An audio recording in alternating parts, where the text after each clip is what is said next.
வணக்கம். விடுதலை ராஜேந்திரன்.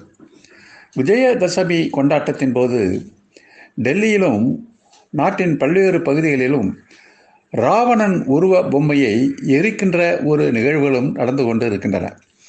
ராவணன் தீமையின் உருவம் என்று கூறி ராவணன் உருவத்தை எரிக்கிறார்கள். ராமாயணம் என்பது இந்துக்களின் புராணம். அதில் ராமன் என்ற கதாபாத்திரமும் வருகிறது, ராவணன் என்ற கதாபாத்திரமும் வருகிறது.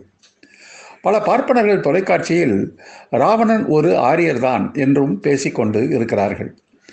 ராமாயணத்தை பற்றி ஆய்வு செய்த பல அறிஞர்கள், ஜவஹர்லால் நேரு போன்றவர்கள், ரொமிலா தாப்பர் போன்றவர்கள், இன்னும் சொல்லப்போனால் விவேகானந்தரே கூட அது ஆரிய திராவிட போராட்டத்தை குறிக்கின்ற ஒரு நூல் என்ற கருத்தை வெளியிட்டு இருக்கிறார்கள்.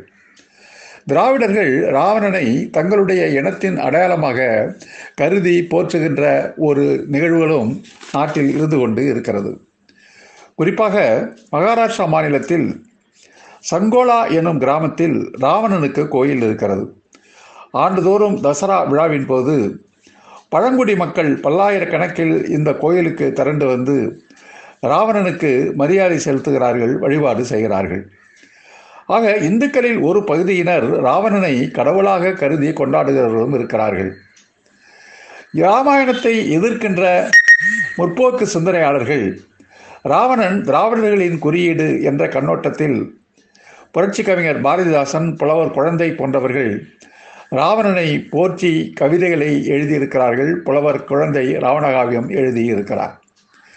ஆனால் இவ்வளவுக்கும் பிறகு இந்து மக்களில் ஒரு பகுதியினரே தெய்வமாக கொண்டாடுகின்ற ராவணனை இந்துக்கள் பண்டிகையின் போது கொளுத்துகிறார்களே, இது இந்து மதத்தை புண்படுத்துவது ஆகாதா?